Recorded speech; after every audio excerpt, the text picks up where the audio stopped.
Some may find the following disturbing. Discretion is advised.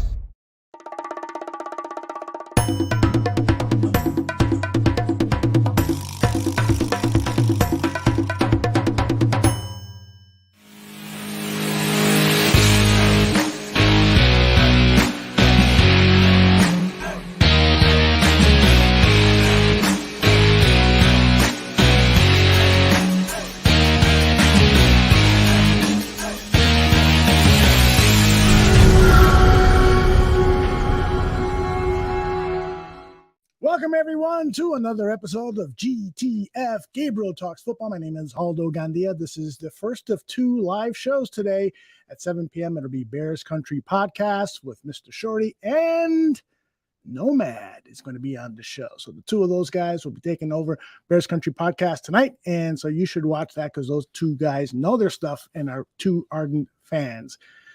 A guy who also knows his stuff more than probably anyone that I know is Greg Gabriel. Greg, how are you, my friend? I'm wonderful. How about you? I'm doing okay. You know, it was nice. We took a few days off from barroom stuff, so I recharged the batteries a little bit. Was supposed to do some Christmas shopping, but I didn't do any of it. So. What's that? Christmas shopping? Oh, yeah. We got to do that. It's only 2 weeks away, isn't it? Less than 2 weeks, I believe. Pretty scary. Purdy. I know. Brock Purdy. What do you think about Brock Purdy? Holy cow. This guy looks like he's an experienced quarterback. Well, you know, I got to tell you, I've always liked him. You know, I watched, number one, I like the Iowa State coach, you know, and I'm surprised one of the bigger Power 5 schools hasn't tried to come along and snatch it. And maybe they had. You just, haven't heard about it. But I watched him a lot his last 2 years, and I thought he was undervalued by people. He didn't have the greatest supporting cast, but he was always really poised. Mm-hmm. You know, his natural skill set is probably just above average. Doesn't have a cannon arm or anything like that, but he's a real smart guy. He doesn't make a lot of mistakes. And so, you put him in a system, and he's got one of the best offensive coaches in the world, and Shanahan coaching him. I just think you're finding out exactly what it can be. And I tweeted out this morning. I said San Francisco may have found their young quarterback, and it isn't Trey Lance. So, what the hell happens to Trey Lance if this continues? Yeah, Trey. And it's the big if. It has to continue. Right, exactly. Well, and typically what happens when these quarterbacks come out strong, they lay all this tape down. Defensive coordinators start scheming ways to reduce what they've been doing effectively. So I anticipate that's probably what's going to happen in the next couple of weeks or so. That we're not. He's going to lose his best weapon at least for a few weeks in Debo. That's another issue. Yeah. But still, Shanahan does a great job, but you just got to look at the way he handles himself during the game. Yeah. The kid is very, very poised. He's accurate. He gets the ball out of his hand very, very quickly. He doesn't get flustered. Those are all things that you want. Now, he doesn't have the natural skill set, the athleticism, or the arm that Trey Lance has, but this kid was like a 4-year starter at Iowa State. It's a Power 5 school versus an FCS level school where he played one game his last year. Mm-hmm. And I keep going back. I go, what was I missing? I get you're looking at the skill set, and I think I've said this before, and I talked to Daniel Jeremiah about it. He just said people are looking at what they think he can be, not what he is. Well, you know what? What you can be can get you fired or screw up a trade. When you look at the amount of picks they gave up, and they gave up, who was that? 21, right? Right. Okay, they gave up. I don't have it. Wait a minute, it's in here. 21. Yeah. It's in my phone. Yeah, we were going to mention some of the trades that have happened from those high draft picks to see what kind of return there is, but that's not an easy thing to do, is it?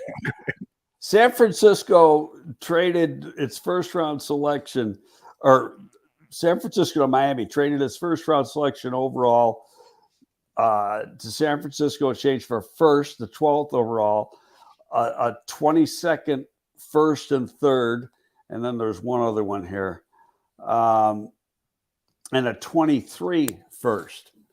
Oh, so they're still paying for them.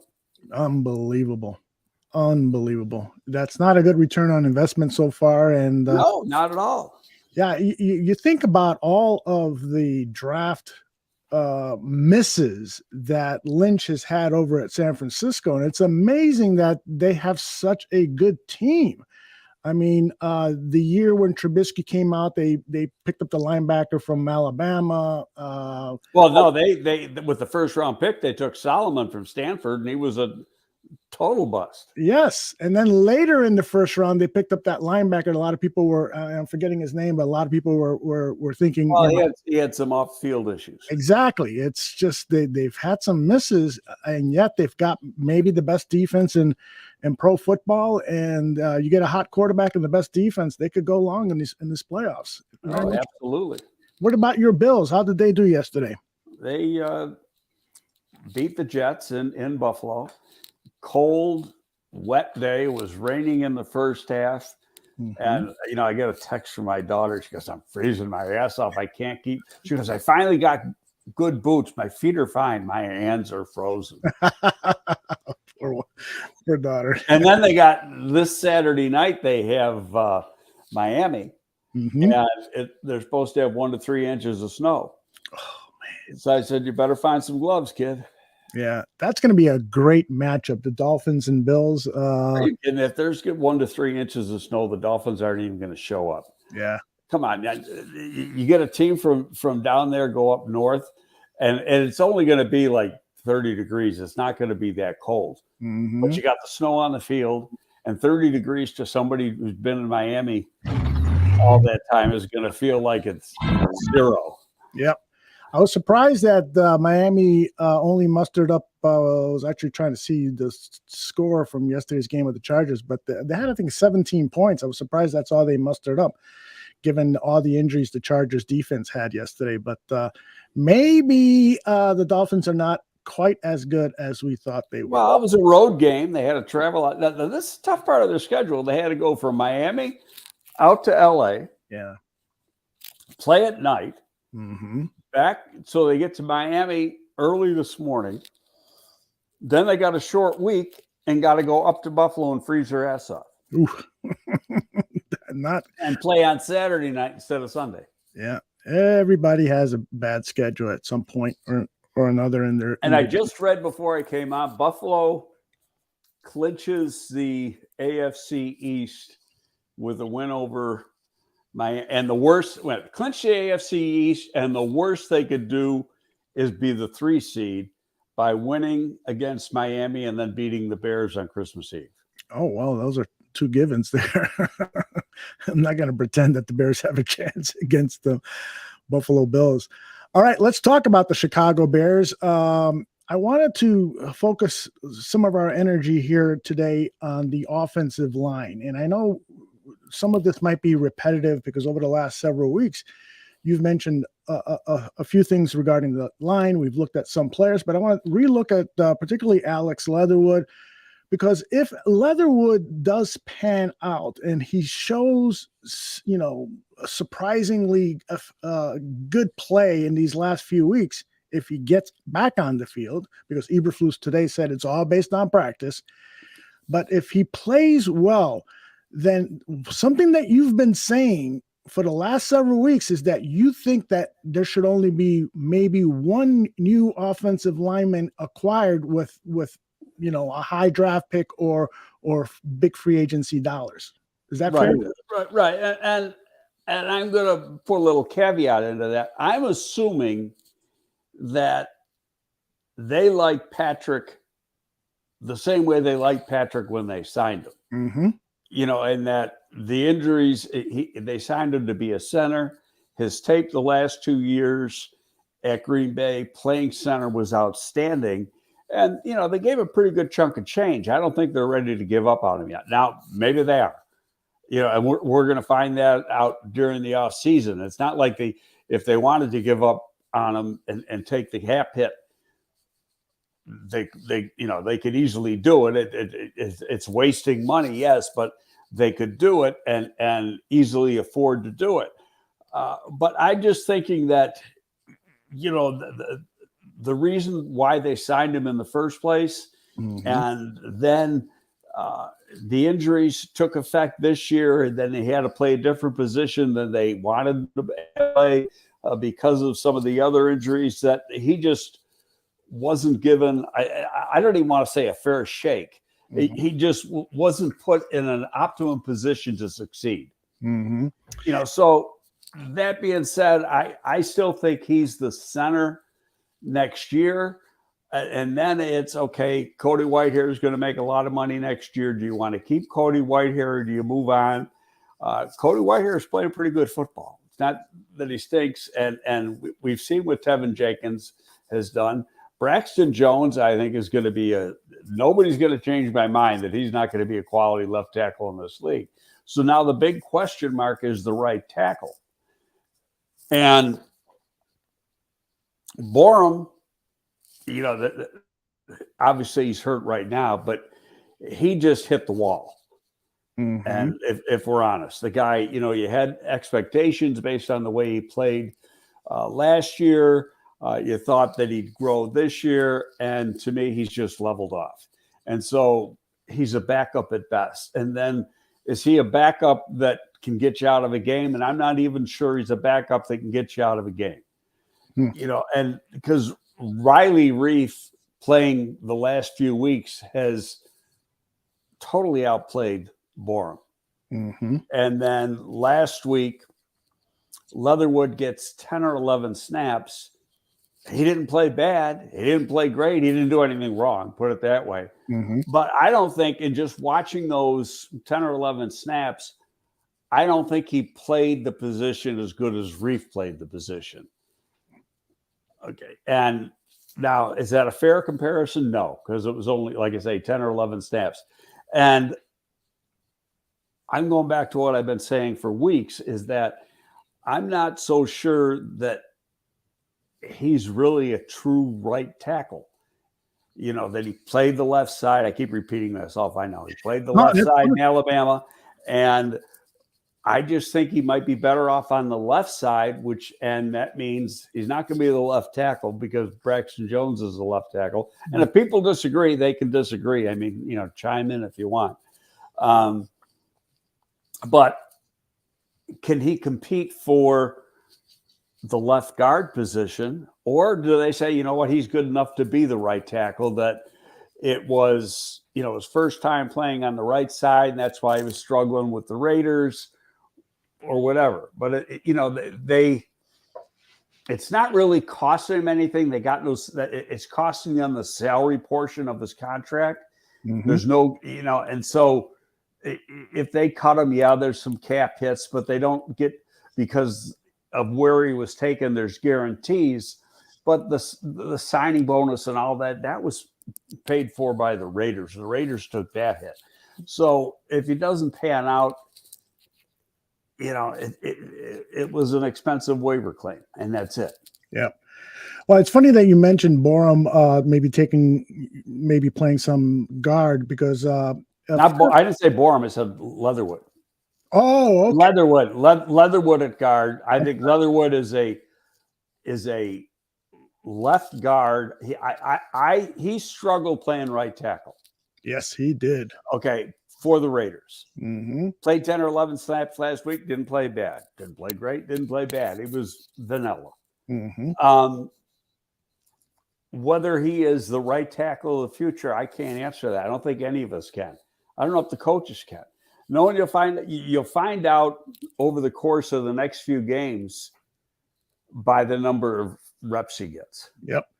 And if he's not getting, if his reps don't go up, now Riley Reef, the way he's played, deserves to start.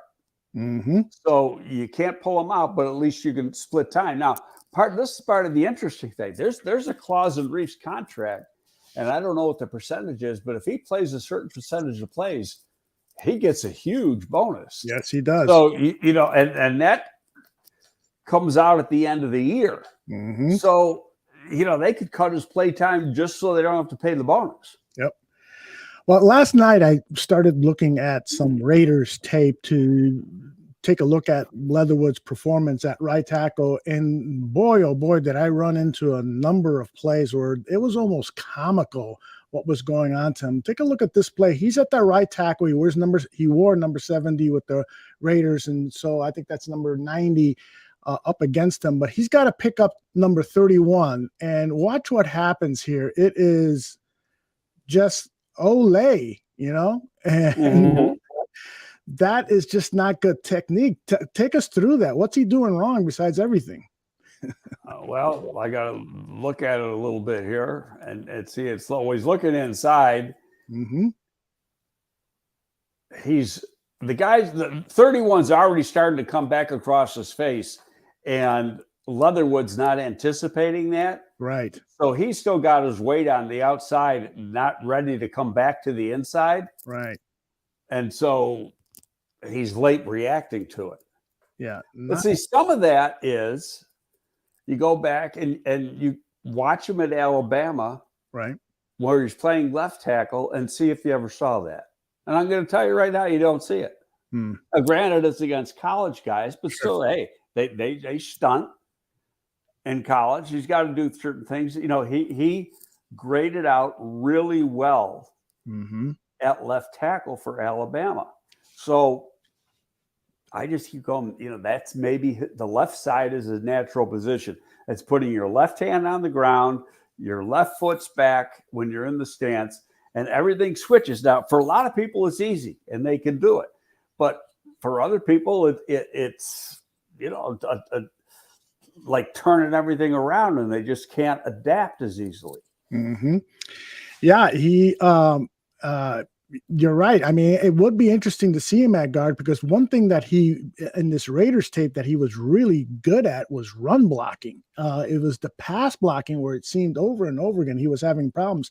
Let me show you another right tackle play when he was with the Raiders that, again, was somewhat comical.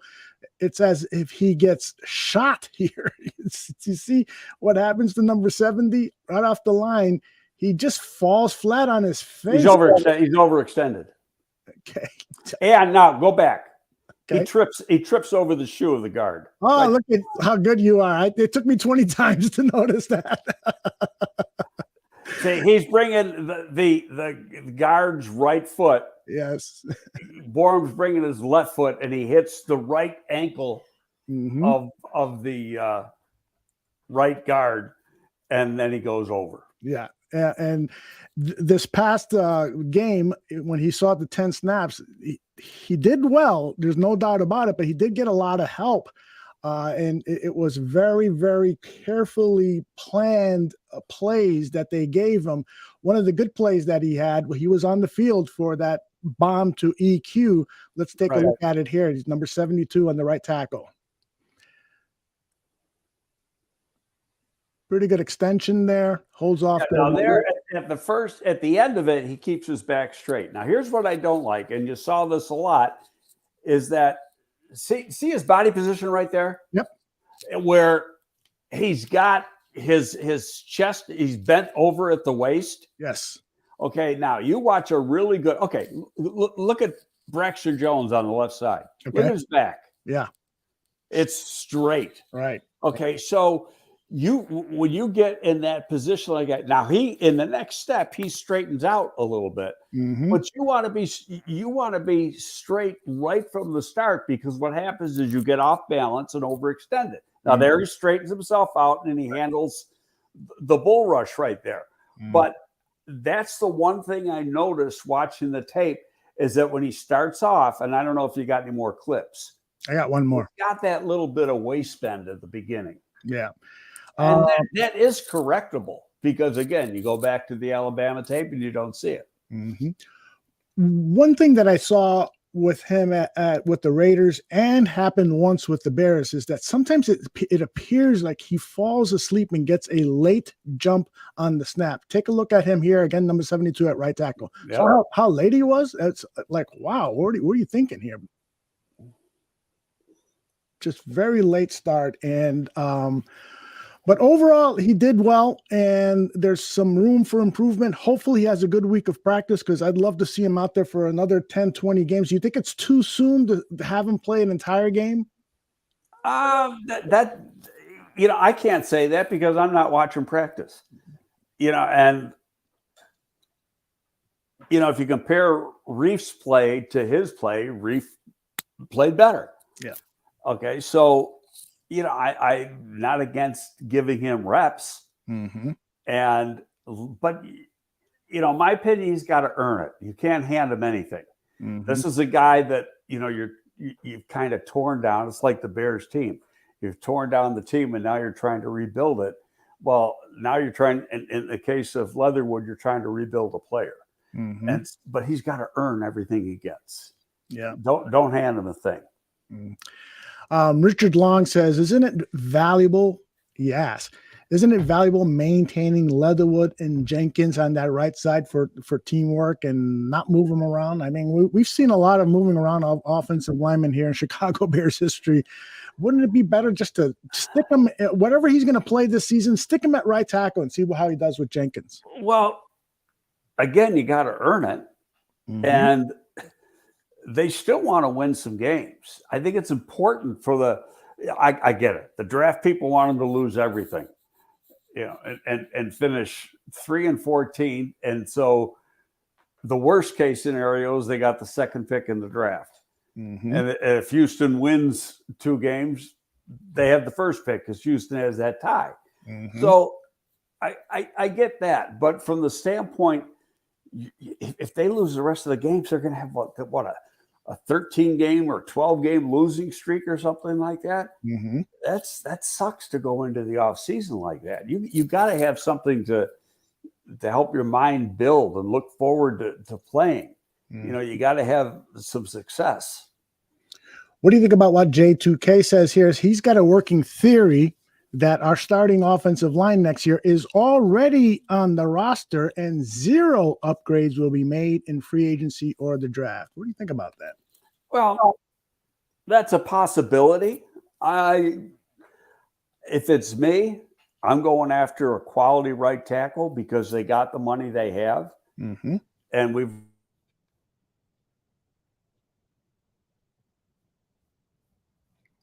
Greg froze on me.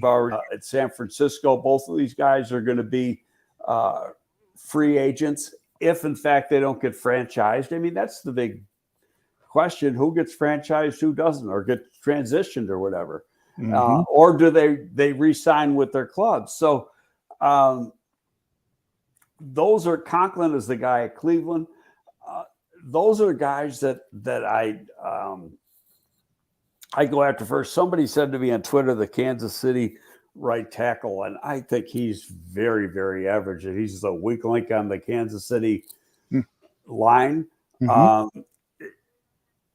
And they play a different kind of offense. They don't play that wide zone offense where your tackle's got to have a degree of athleticism, and maybe that's part of the problem with Borum. He just doesn't have enough athleticism to be able to play when you get on those wide type run plays where you got to get out in space and adjust on the move, things like that. And then he just doesn't set that quickly in pass pro.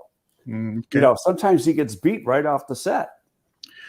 What do you think of potentially moving Larry Borum to a guard position to see how he does there? I got a buddy who said that he's heard rumblings from Hallis Hall that they might make that move of Borum inside. I don't know if he's athletic enough. If you had the scheme that you ran last year, offensive line scheme that you ran last year, I'd say yes, you could do it.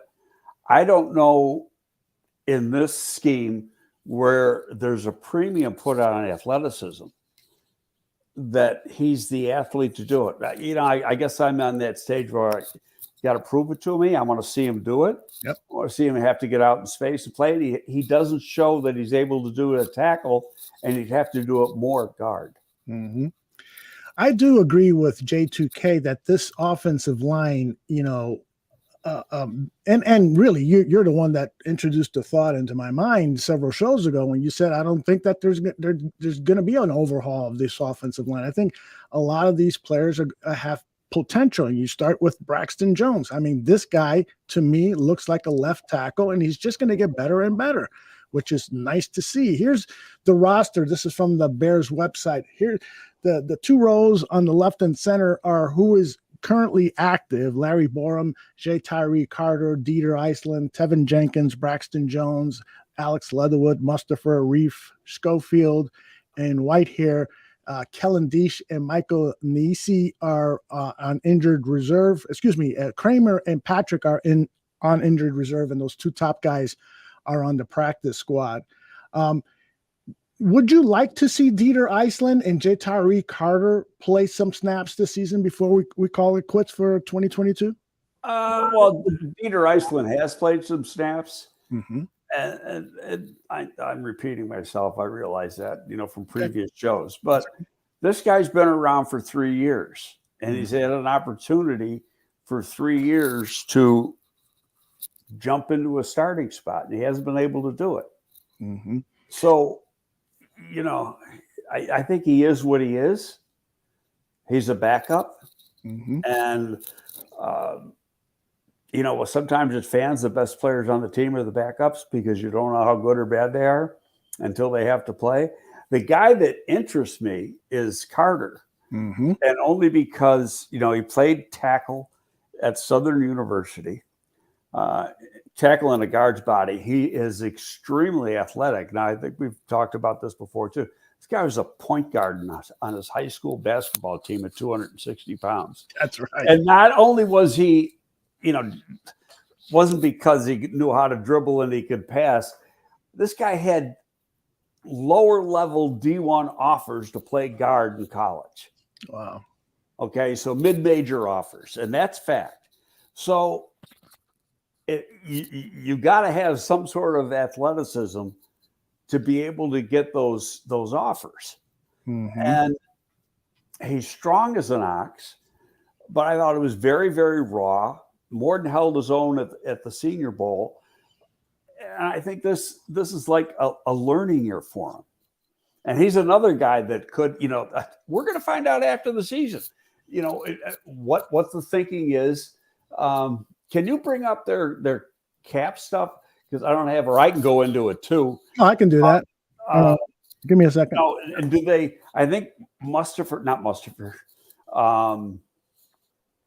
Whitehair's got, I think, 1 year left on his deal. Yeah, I think there's a potential out after next season. I will take a look at this here. Let's see. Team salary caps, Chicago Bears. All right, so we'll go. Let me put this up on the screen. And here we are. Let me get rid of the video commercial.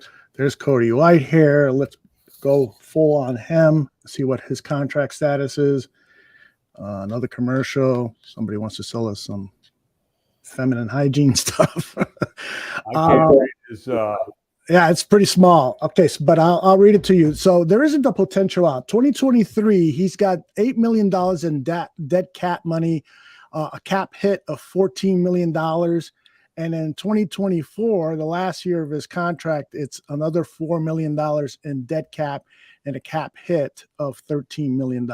Yeah, there's a good sized cap hit. Next year is 23. Mm-hmm. Yeah, there's a pretty good sized cap hit. He's going to be around another year. Yeah, and he has not played poorly this season. In No, fact, he has not. Before the show, I was saying, I think that Cody might have had his best season with the Bears. Now, he did miss a couple of games because of injury, but it seems like this system is better suited for him than what they ran a year ago. Yeah, he's another guy that's athletic. Now, he was a left tackle at Kansas State. Right. That's right. And then they brought him in here, and they out of need, they ended up putting him at center. Mm-hmm.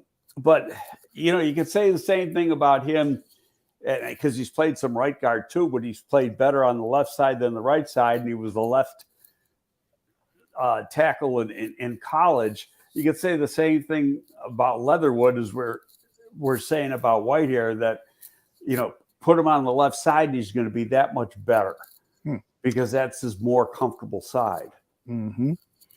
Getting back to Dieter Iceland, I've read a couple of reports about Sam Mustipher, that the reason he is seeing so much action is because of his smarts, and the coaching staff really trusts him to know what he's doing out there. There's comfort with Justin Fields and Mustipher because they know the playbook so well together, and to put somebody like Dieter or someone else at that center position might risk, knowledge. You buy into that? I see you kind of smiling on that. No, because I'm thinking you got Notre Dame versus Yale, I think.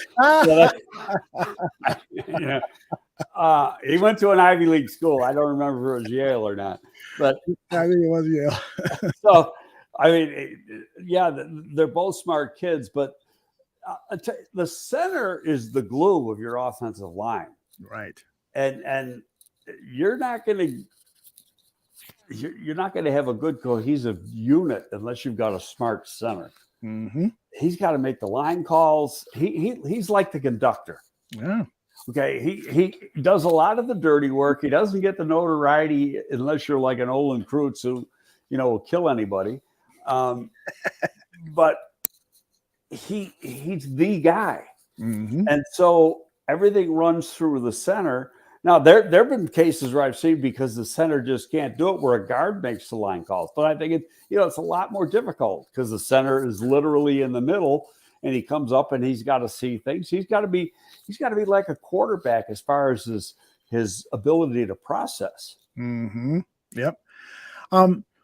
Getting back to that topic of, additions for next season, as I was doing some research about the Philadelphia Eagles, and one of the big reasons Jalen Hurts is playing so well this season is because he's had clean pocket after clean pocket after clean pocket. That offensive line is very talented, and they have drafted offensive linemen for depth purposes, even in the second round. They've got a second rounder on the bench who probably will take over for Kelsey because he's getting up there in years at the center position.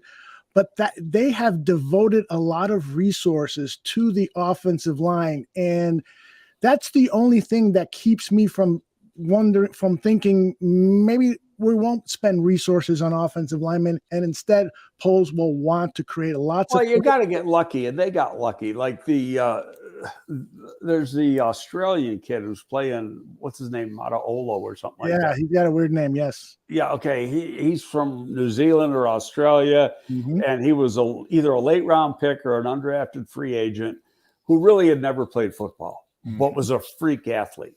And this guy's about 350 pounds, but moves around like he's, 285.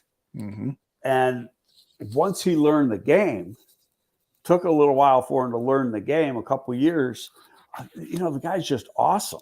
And you're right. And Lane, who's the right tackle, he was drafted when I was there as a consultant in the 2013 draft. He was a first round pick.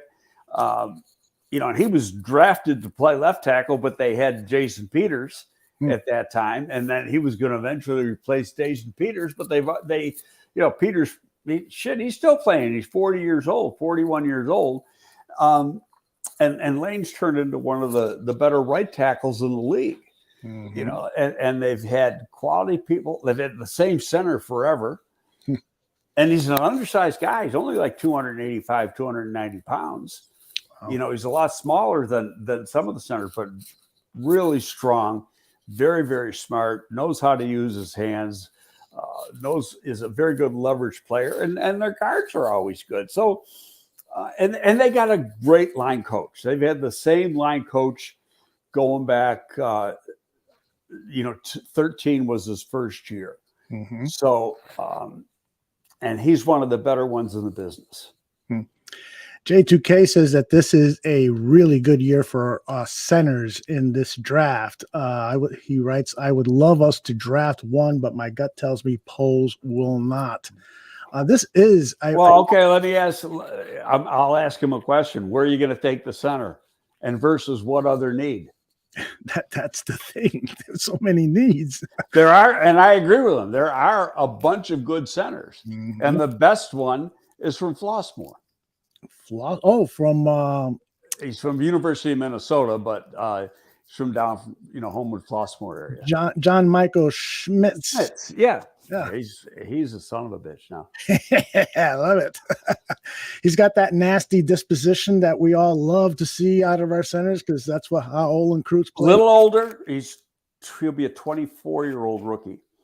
And the kid at Michigan's pretty damn good. They're a bunch of centers. Mm-hmm. I think there'll be probably a half a dozen drafted, maybe more.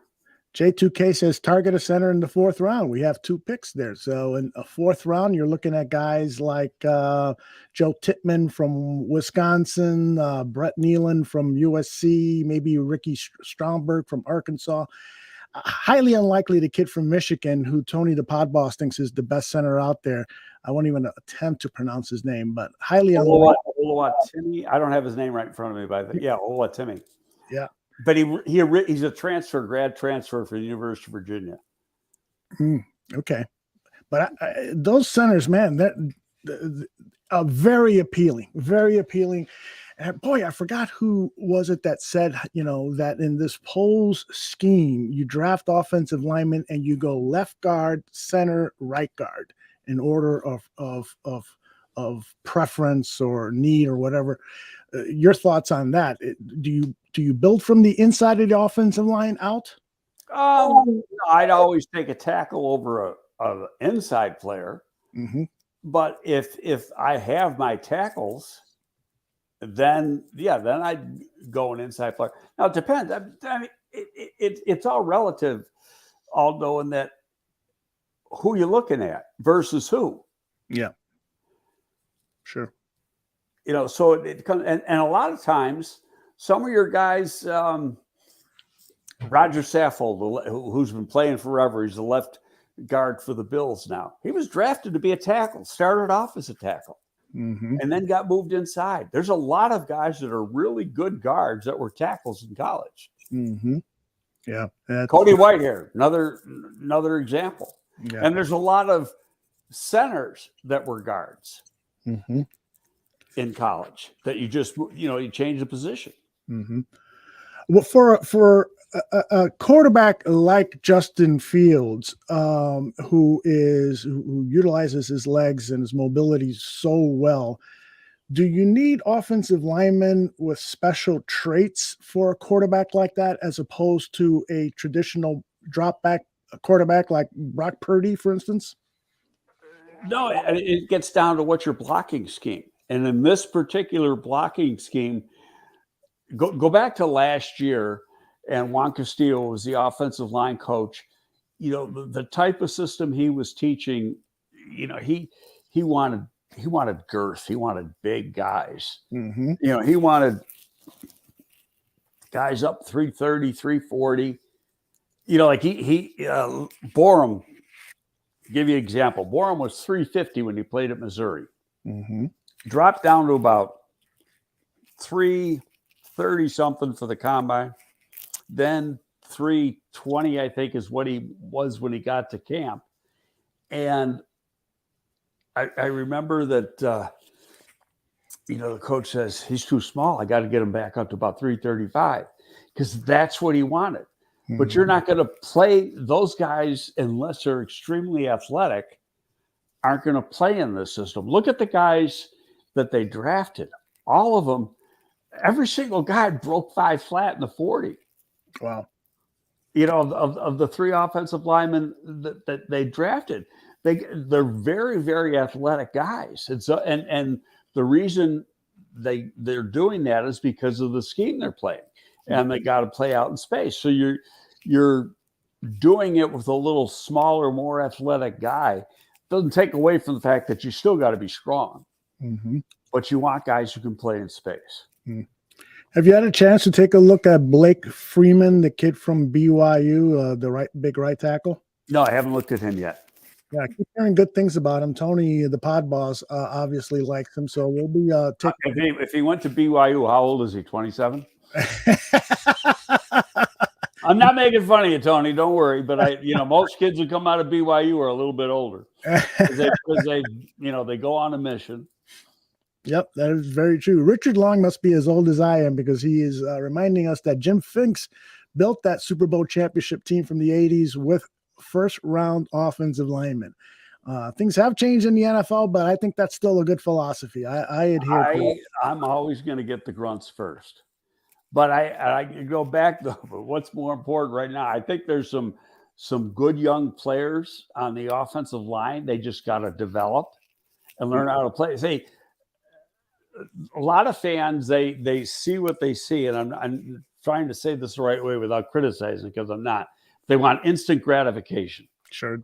Okay? So if he doesn't play good today, he stinks, and he's going to stink forever. Mm-hmm. But that's not the way it works. You got to develop these players. And do they have, and I use the word traits a lot, do they have the traits to become a good player? And Braxton Jones is a perfect example. J. Tyree Carter is another example. He's a big mammoth 315-pound guy with real long arms that runs a sub-5 flat, is athletic as hell. Remember, point guard in high school. And he just got to learn. He played in the SWAC. Mm-hmm. It's not like he played in the SEC. He's got to learn how to play, how NFL linemen play. Mm-hmm. And then you might have a gem. I don't think anybody thought, I don't think the Bears thought that they were going to get out of Braxton Jones what they got. Yeah. And it's just that he's a smart kid and he took that jump a lot quicker than normal. And go back, and we've talked about this before in a conversation I had with Marv Levy. He said, I don't expect anything out of a rookie. He said, anything I get from a rookie is a bonus. He goes, but I expect a hell of a lot in year two. Mm-hmm. They've been around. They've adjusted to being a pro. They've been through the system. They understand the system. Now go out and play. There you go. Somebody in the chat room, Tony the Pod Boss says that Blake Freeman from BYU probably has a 12-year-old kid. That is hilarious. And then he goes on to ask, Greg, what grade would you give Poles lineman in the draft overall? He clearly hit on Braxton, but what about those other guys? And I'll put that graphic back up of the offensive line. Incomplete. Yeah. Because you lost the one guy that I think they liked, but he got poached off the practice squad. Was the kid from San Diego State, Adams? Right. And he's playing for the Rams now. So, and I thought he was going to be a good player. But in all honesty, comparing him to Carter, mm-hmm. I like the traits of Carter, the upside. Mm-hmm. I like Carter's upside. I've never been a huge fan of Kramer, but he played a lot better in the preseason than I thought he would. Mm-hmm. I thought, looking at Illinois tape last year, he was on the ground a little bit too much for my liking. Mm-hmm. And you can't play that position on the ground. I call those guys ground dogs. Mm-hmm. And but they also got him late. I think they got a chance to get it. Well, put it this way: if Braxton Jones becomes what I think he is, it's an automatic A because they got all these guys in day 3. How about that? Absolutely. Yeah, I would agree with that. And Cornelius asks, what do you think about Kellen Diesch, who was signed by the Bears on September 1st? He was an undrafted free agent. He's 25 years old. And he's got 32-inch arms. Not good. No, that bothers me, and I'm prejudiced on that. But I might be 32 and a quarter, but I know for a guy that's that tall, he's got really short arms. Do you know how many starting tackles there are in the National Football League that arm length is less than 33? Like maybe 2, right? One. Okay. Who is that again? It's Smith, the right tackle for the Colts, and he was drafted to play guard. I was watching highlights of Roger McCreary last night, that short-armed cornerback, and thinking about the discussions you've had with Jordan about guys with short arms. And McCreary still has a long way to go, but he isn't having a terrible season. Is or isn't? He isn't. Actually, no, I just don't think he's ever going to be great because, show me a guy in the league that's really had success at that position with arms that short. Well, it's funny that you say that, because yesterday he had a sure interception. If his arms would have been another inch or two longer. Well, hell, they're only like 29 inches or something like that. Exactly. 28 3/4. Robbie and a bunch of other people want to wish you a very Merry Christmas. Thank you. Same to you guys.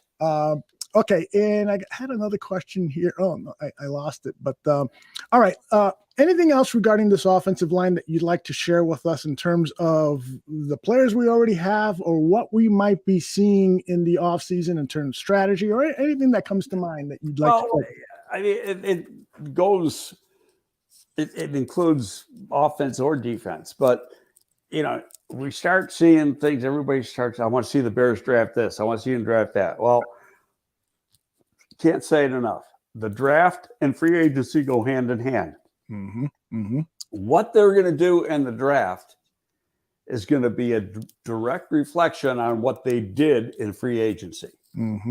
Yep. So if they go out, let's say they sign an edge player, or rather a defensive tackle and a right tackle in free agency. Say that's two of their big money players in free agency.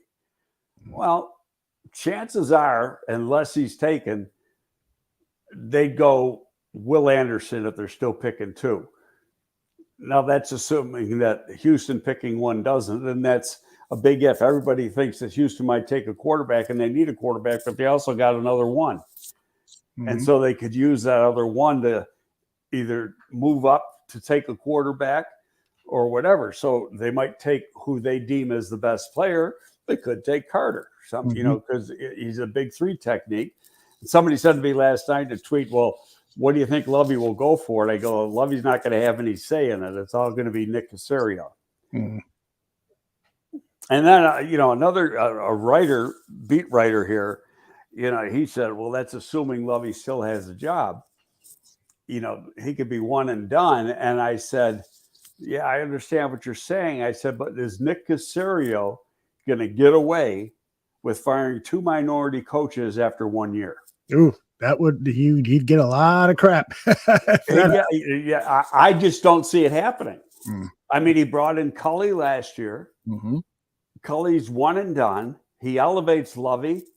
And if even though they've only won one game, if he got rid of Lovey after 1 year, I just don't think that would sit well with a lot of people. First of all, who the hell is he going to hire? Who's going to go there? Yeah. Thinking I got 1 year to prove myself. And the guy who puts together the roster is the guy doing the hiring and the firing. Yeah, it's a sticky situation there for sure. Got some good questions here. Another one regarding the offensive line. Dented Fender just submitted this one. He says, are practice squad offensive linemen able to work on their technique during the season? Well, they can do what is done in practice. No, they can, after practice, they can stay outside after or in the bubble after and do stuff. You're only allowed a certain amount of padded practices. So they can't have pads on unless it's a padded practice. But are they allowed? Of course they're allowed. And a lot of times they do it pre and post practice, depending on what they're doing in because it's during individual, and individuals maybe 15 minutes. So it's during individual that you work on that stuff. Are you a believer of mental reps? Not on the offensive line. No, no, on the offensive line, I think. See, this is what I don't like about the CBA. They took away a lot of the padded practices. Yeah. And so I think that's it. And I get it for veteran players. Totally understand it. But I think you should have a little sidebar to that, and that with your practice squad guys and young guys, that you can have them do like one-on-ones. Things like that, where they're going to work on their technique, where it's got to be somewhat live. Now, I'll tell you, you can get away with doing without pads on, because you always got a helmet on. You got what they call shells on there, like a half-ass shoulder pad and a helmet. These other days, you can work on pass rush and pass blocking in those situations. So you could do it after. It's just, not as safe, say, as if you had your full gear on. Not as safe. You mean it's not as productive, right? Well, no, I'm going to say safe because you're not fully protected. Gotcha. The player, Gotcha. he doesn't have as much padding. He's got his helmet, but a lot of times it's using your hands. Mm-hmm. Okay. But still, you're going against a behemoth defensive lineman, and that guy could run you right over. Mm-hmm.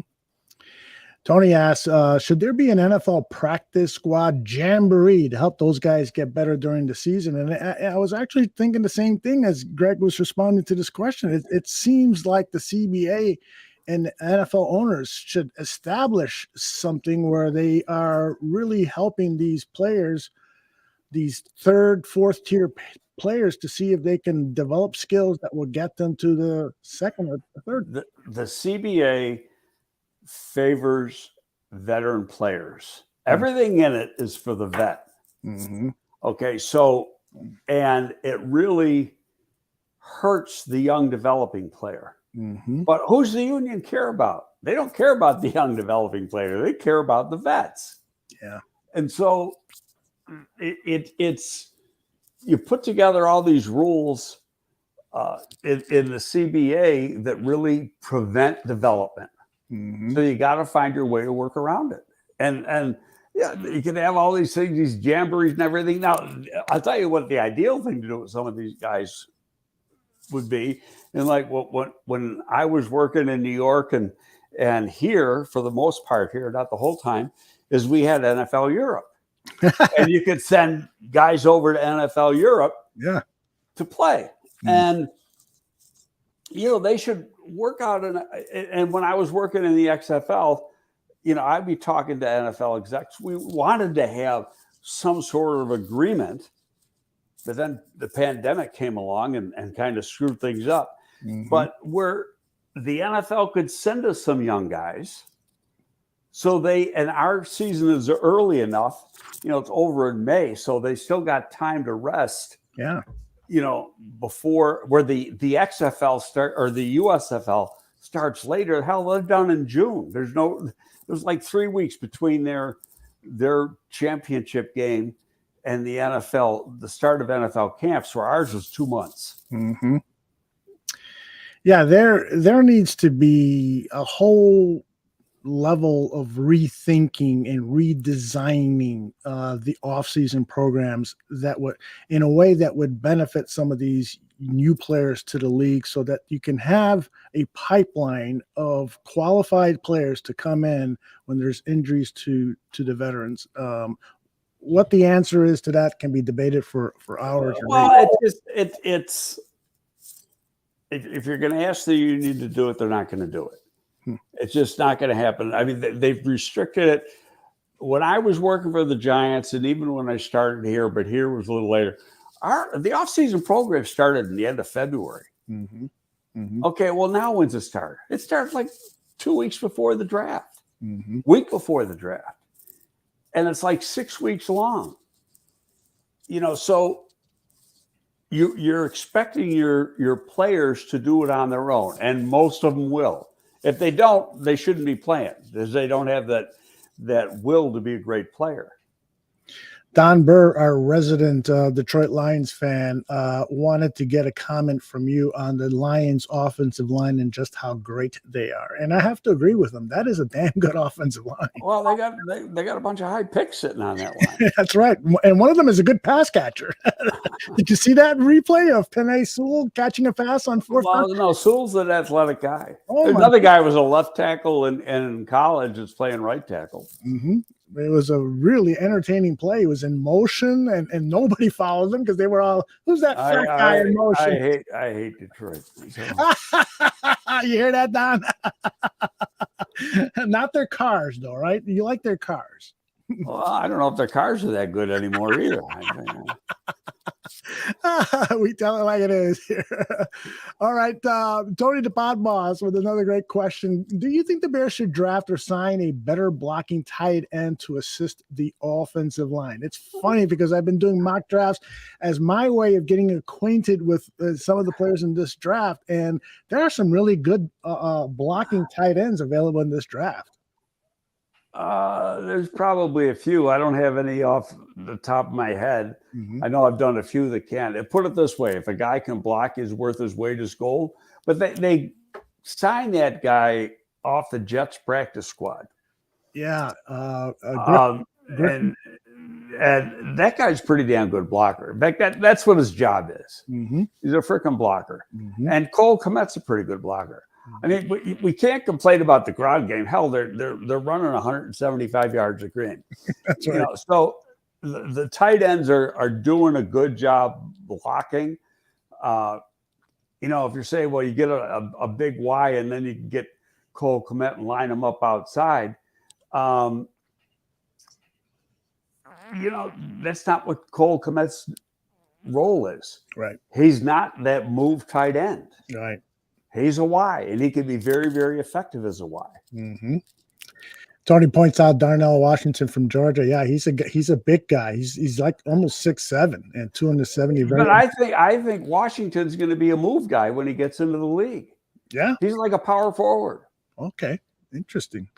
Kennard from Utah is a great tight end, but he's probably going to go in the second round. I don't know if the Bears are going to invest in him. Utah's got two good tight ends. Yeah. All right, let's see what else we got here in terms of questions. Dented Fender asked, are you in favor of increasing the roster size? Because I've been a proponent of this. I don't know why the practice squad players aren't allowed to suit up on game day. What, they don't have enough lockers? What's going on? Well, they're not getting paid a full salary. Oh, that's right. It's always about the money. they're getting paid, what, $7,500 a week. Now, you could – that's the minimum. You can pay them more. Mm-hmm.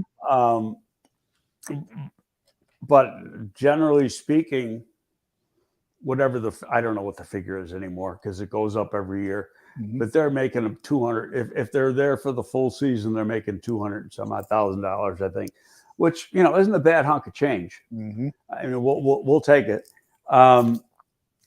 But they're still not, you know, full-time players. They're practice players. Yeah. But I'd like to be the argument against, and they should be able to do it because you can do those call-ups, is if you got 53 men on the roster, dress all 53. And then the argument is, well, yeah, but Team B might have only 49 healthy or 50 healthy. Mm-hmm. Well, then bring up a couple guys for the practice squad. Your standard elevations for the game, for the week. Mm-hmm. So you got as close to a perfect roster as you can. If you don't have one, so be it. If you can't play with 50 guys, you got a problem. It's true. I grew up in the days of 40-man rosters. How about 36? Really? Whoa. Jeez. That's when you had a lot of two-way players, right? Oh, no. But I think that's what, back in the old AFL days and stuff, and then 36-man rosters.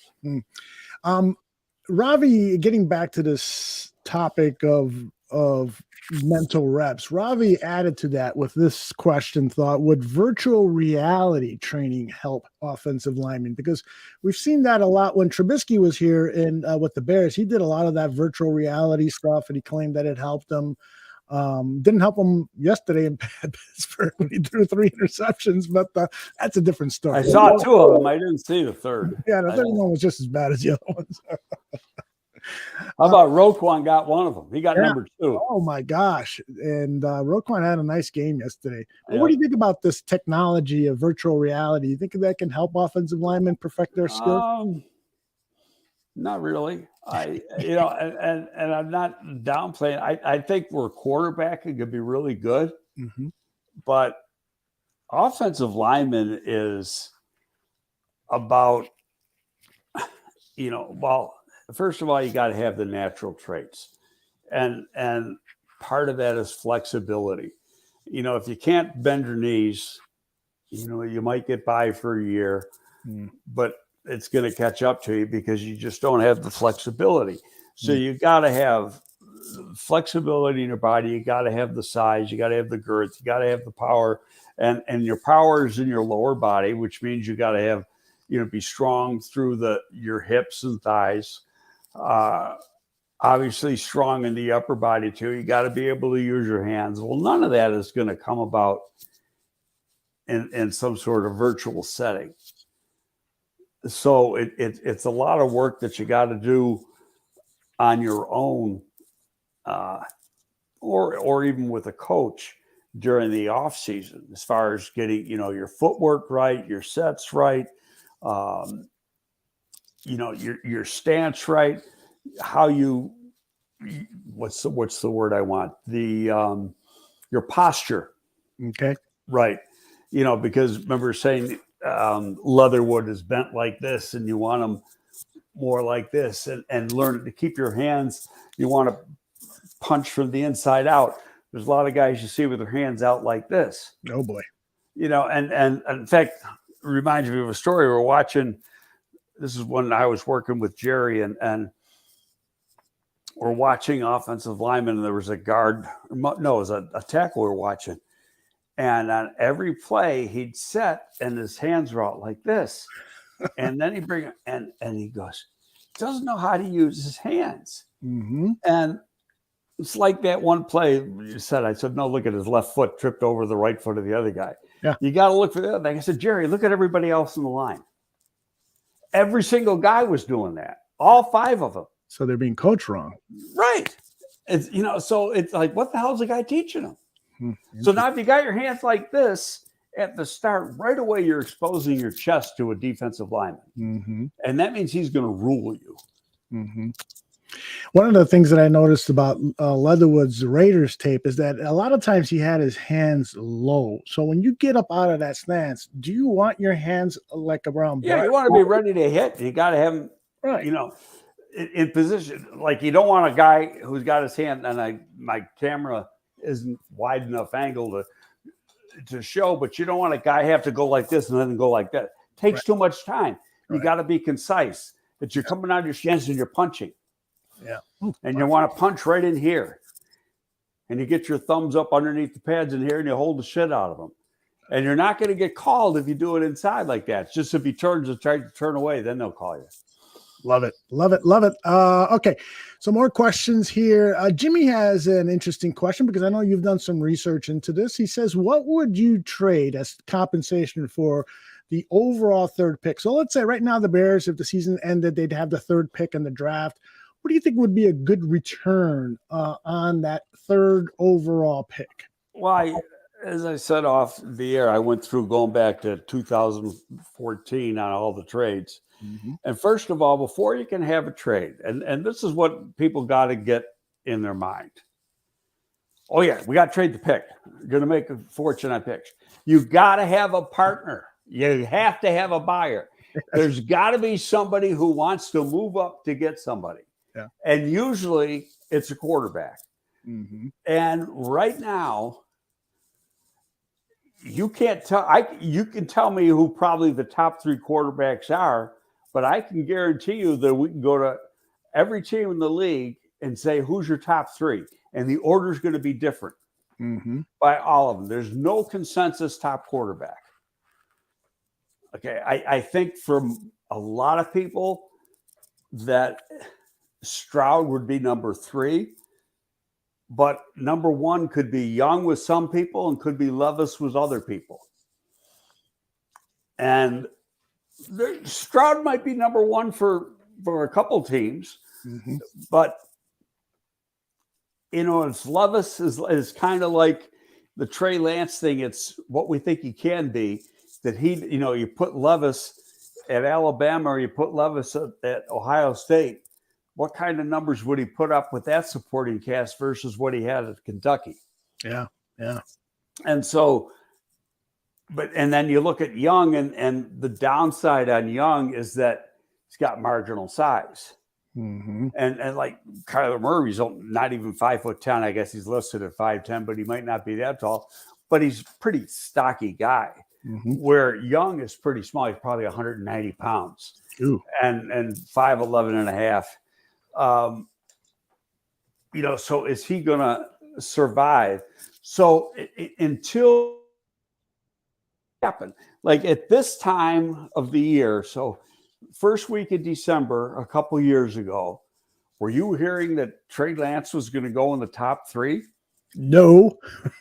Okay. So, and I was having a conversation with a guy the other day about this. When the coaches start getting involved, and the coaches won't start getting involved until January, end of January, when the All-Star games are, or in February. And when the coaches start getting involved, then some of these love affairs start coming about. And we also got to know what the draft order is. The teams with the need, where are they going to be picking? Now, Houston has a need. They're more than likely going to be picking number 1, but they do have a second number 1. So if I'm Nick Caserio, what do? Take the best player at number 1 and then try to maybe move up with my other one? Or wait with my other one to get the quarterback? You don't know what they're going to do. And so until you have, and it's going to be, 3 months before we know that stuff. Right. So you can sit here and play fantasy football all you want, but until some hot names, I don't think there's a consensus, even if regardless of position, there is no consensus number 1 pick in this draft. Okay. Some people might say it's Jalen Carter. Some people might say it's Will Anderson. Some people might say it's Young. So who is it? And that works its way down. And there have been years when there's been no trades at all in the top 10. Yeah. So and then you just gotta, you hope to trade down, but you gotta just take the best guy then. All right, let's get a couple more questions out of the way here. What you mentioned this maybe 3-4 shows ago, and I was trying to remember what it was you said about Brian Bresee. Bresee, is it? Bracey, I think they say. I think that you said you weren't that enamored. No, I don't think he can play the 3. Okay. Or I'll put it this way. I'm not sold he can be a 3. Okay. Now if you put him at the other defensive tackle, he's going to be damn good. Okay. And you got to have 2. So there's nothing wrong with doing that, but in this scheme, the 3 is the key guy. But if you get a real good under tackle, does that make Jones that much better? Or do you go out and I think they're going to, my own thinking is they're going to go out and try to sign somebody in free agency. That's going to be the number 1 priority. And there's guys out there you can sign. They're going to be playing against one of them on the kid from Philadelphia on Saturday, who is a bitch. And he's probably the best guy, but he's going to be 30. So do you want to pay that guy all the money that he deserves, and he's going to be 30? Okay, so then the next guy, in my opinion, would be Payne. Daron Payne. Right. And the other defensive tackle's already making about 18 a year. And he's like a year ahead of them, or maybe 2 years of them. And so he's going to want at least that. Exactly. Okay. Can Washington do that? Are they going to put the tag on him? Can they afford to put the tag on him? So then until you find out who's going to be, and I keep forgetting the guy's name at Denver. Good player, Ohio State player. And defensive lineman. Yeah. Let's call it up. I know people in the chat are probably already typing names, but the Broncos roster. Plays a 5 for them. Did Draymond Jones? Yes, Draymond Jones. Thank you, guys. Draymond Jones is a very good player for this scheme. Mm-hmm. So there's guys out there. I think there's one other one too. There's some guys out there that if they do in fact hit free agency, and the Bears got a shitload of money, Mm-hmm. if they really want these guys, they got the cash to do it. But like in the case of Deron Payne, it's going to cost you $18-19 a year to get them. Yep. Which is approximately what they offered Ogunjobi, if I recall correctly. It was more like 14 or something like that. Okay. It was 43 and a half over 3, something like that. Okay. So it's gonna be more than that. And by the way, he's a free agent too. Oh, okay. That's right. He is, because he signed a 1-year deal. He signed a 1-year deal, and in all honesty, I haven't watched how he played. I know he had an ankle injury or something, and I don't know if it's the same foot. But he had the problem he had was he had that Lisfranc injury that wasn't healed, and I guess it was a bad Lisfranc, and so the doctors wouldn't pass him. I think they thought they were skeptical if he could get a full season out of him. He's going to miss a lot of time. And so at that point, now, could they have relooked at 6 weeks later and see how quickly it heals? Yeah, that would have, but by that time it would have been too late. And then, if you're sitting waiting on a big contract like that, you got to, shoot or get off the pot on a situation like that. Indeed. It's too bad you can't bring the guy in and give him physical first. Mm-hmm. But you can't. That's not the rules. Good question here from J2K again. He says, "I like to know how we upgrade the wide receiver room. Wide receiver free agency sucks, and a late second-round pick could help, but rookie wide receivers take time.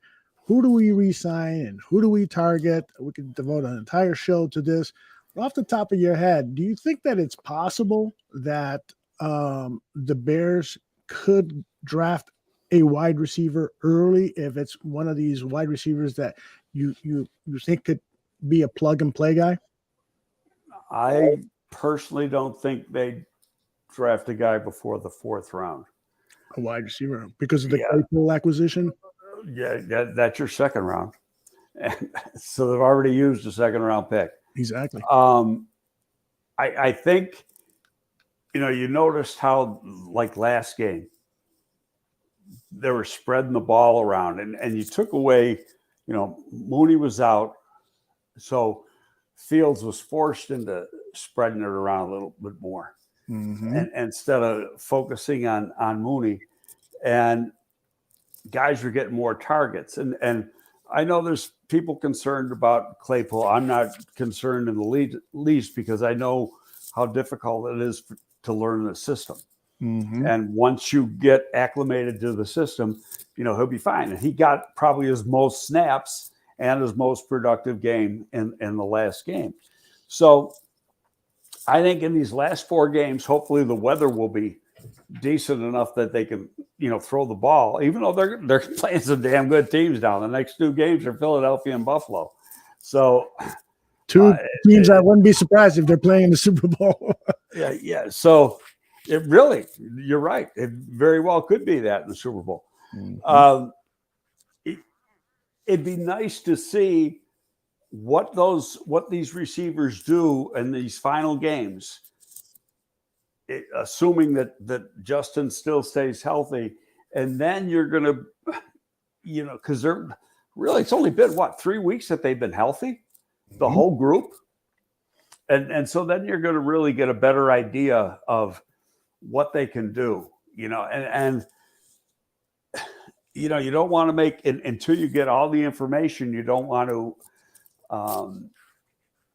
make a firm decision. And what's in free agency today, there may be more tomorrow, because there's going to be guys that teams got to cut because of their contract or whatever, and they're going to be available, and they're not going to. And if that's the case, they're not going to count against the, as far as the formula for compensation picks.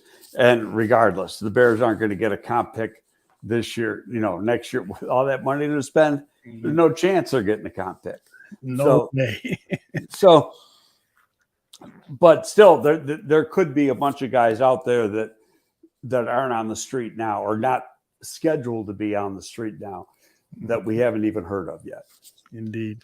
I'll give you one name that signed just a 1-year contract, and I wouldn't have minded that if the Bears went after him before, but he's having a great year in Kansas City. Is Juju Smith-Schuster. Yeah. He's having a hell of a year. Mm-hmm. Mm-hmm. And they got him relatively cheap. Yeah. And studying what the Eagles have done to turn that franchise around so quickly, that was part of the deal. They brought in a lot of wide receivers, and they've got great depth at that wide receiver position and great depth at that offensive line position. And that's really helped Jalen Hurts a lot. But I think everyone is in agreement that first and foremost, what this Chicago Bears team needs is a defensive line, because none of the 4 starting defensive linemen should be starting next season. So they got to overhaul. I'm going to argue that Jones isn't all that bad, but there's nothing else there. Yeah, I like it. And I'm not so sure he's really the 3 that maybe he should be playing the under and the other guy and bring in a 3. And if you can get a couple good edge players in free agency, then and Houston bypasses Carter, hell, I'd take Carter second. Mm-hmm. If you still have that number 2 pick. But I'm, in all honesty, I'm hoping they pick 5 or 6. I want to see them win a couple games. Yeah. Just for the feel good. Yeah, I'm beginning to feel that way too. I'd love to have, a high draft picks where you could then acquire a lot of other. Why is Tony not putting? Tony, explain, why aren't you putting Juju and Claypool in the same locker room? Oh, because they would shoot these videos that they would put up on that app called TikTok, and so they were that Chinese app, Chinese-owned app, yes, where they collect all your information and then send you all sorts of junk mail. That's the one. Well, they've already been teammates. I don't know if they got along or not. I didn't pay any attention to it, but they've been teammates. Yeah. All right. I think this will be the last question, so we got to get out of here. Richard Long says, is Eberflus hurting development by judging players solely on practice performance when you can't hit in practice and gamers can be missed? I don't agree with Richard on that, because you play how you practice. Mm-hmm. It's been a proven fact. And now, granted, you can't hit, but it's paying attention to detail. Mm-hmm. And with pro coaches, the mental is very, very important. Mm-hmm. And so you want to be able to trust a guy and trust that he's not going to make a mistake. And so, yeah, practice is important. Yeah. You know what? I go back to, like we're talking about Leatherwood. You got to make them earn it. Mm-hmm. That's what, Flus is old school like that. Mm-hmm. You want to play on Sunday? You got to earn it. And I have no problem with that. You know what? I don't want to hand anybody anything. The coaches I played for, that's the way they were. Yeah. I'm with you. Practice is way too important. The greatest athlete that I ever saw play any sport is Michael Jordan. And Michael Jordan played as hard in practice as he did in games. And he would annihilate his teammates if they didn't practice hard as well. And that to me is a life lesson, and anything that you do, whether it's game time or not game time, preparing for game time, you've got to go all out. And Richard might be right. There are certain players that are not practice players, and so you may be missing out on something. But I'd rather trust the guy that's playing better in practice. Well, here's the thing, the caveat to that, and this goes back to when I worked for Parcells. This is Flus's first year here. Mm-hmm. So he doesn't know these players, and they're learning him, and he's learning about them, and he's learning who he can trust and who he can't trust. Next year, he's going to know a lot more about these guys than he does this year, and the following year, even more. And he's going to know who he can trust and who, who's like. Perfect example, Lawrence awful practice player. Okay. Okay. But come Sunday, that son of a bitch lit it up now. And I mean, there were practices where, he came in with a shirt and underneath the shirt was his hands and handcuffs. And, and I'm not lying now. And he might have been out all night the night before. But come Sunday, it's a different matter. I think we got another commercial there. All right. This week's game against the Philadelphia Eagles, I'm not even going to ask you to predict because if you were Philadelphia is really good. They can they can just about lock up home field, I think, after this week. Yeah. And the other obvious question is, what would you like to see? And so you want to see improvement as much as possible, right? But is there one particular position area against this Eagles team, which is loaded with talent, that you'd love to see these guys continue? By the way, Brisker and Gordon are off concussion protocol. Yeah, they're going to play. I'm almost disappointed. I would like to have seen that young group of defensive backs go at it again. But at the same time, maybe we'd be pushing our luck to send them out there 2 straight weeks and expect a similar performance as against the Packers. No, the group that's got to step forward, they're not likely to do so, is the D-line. Yeah. They're playing against perhaps the best offensive line in football. Yeah. And, Jalen Hurts and those running backs are going to have their way with this defense unless that line picks it up. Mm-hmm. What, oh, darn, the thought just left me. That's called dementia, and you're getting old. Oh my goodness, you ain't kidding. It happens 3-4 times a day now. I know. But in terms of this defensive line, I remember. Is there anything that Alan Williams can do from a schematic standpoint that could help a pass rush against Jalen Hurts, or are they just going to play shell because we're going to be worried about Jalen Hurts running up and down the field? Well, you got to worry about him making plays with his feet. He's not Justin Fields, but he's pretty good. In fact, I think a good guy to watch in this game is Jalen Hurts. Because Jalen Hurts, number one, he wasn't the first, he was the 2, but there was questions about him. Right. Now, he gets beat out. Go back to when he was at Alabama. He gets beat out by Tua. And so he transfers, goes to Oklahoma, plays in that pass-happy offense in Oklahoma, and puts up some real good numbers. Still, though, it doesn't overcome that he lost his job at Alabama to Tua. Mm-hmm. And he goes in the second round, but he's an athletic guy who had arm talent. Accuracy was a question, especially going back to his Alabama years. But he's developed. But when's the year that he really took off? Mm-hmm. This year. And what year is this year? His 3rd year. Right. Okay. Go back to Josh Allen. And I've said this too. When did Josh Allen take off? His 3rd year. Yeah. Another guy. And Josh Allen, terrible with accuracy. He was a 55% pass completion percentage guy in college at the University of Wyoming, which is horrible.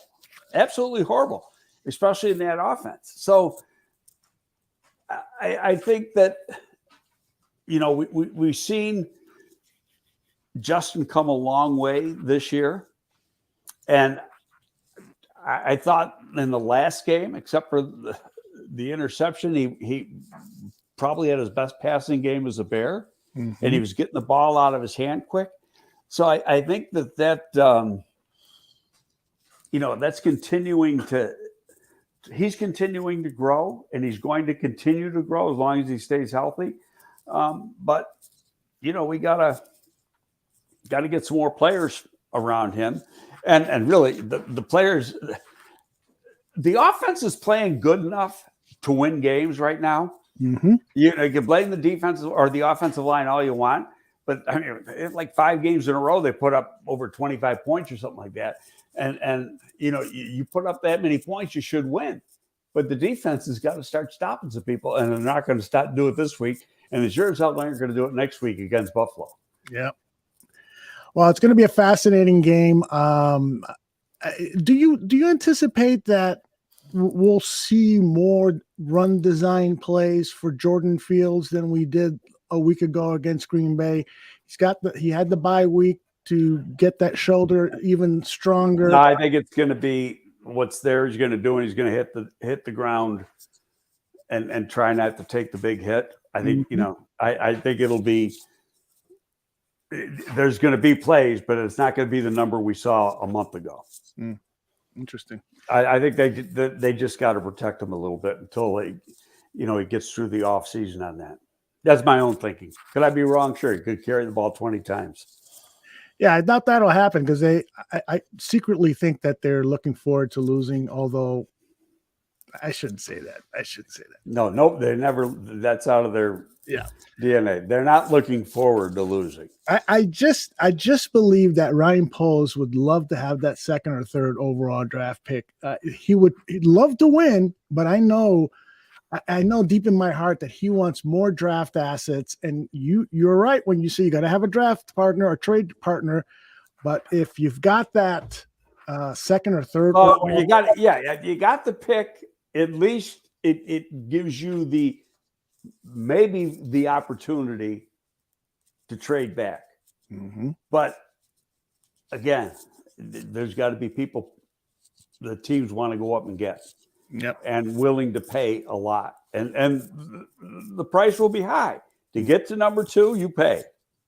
Mm-hmm. Okay, so but unless some names start to jump out over the next few months that people really want, it's a pipe dream right now. It's not a reality until you really know what's going on. Right.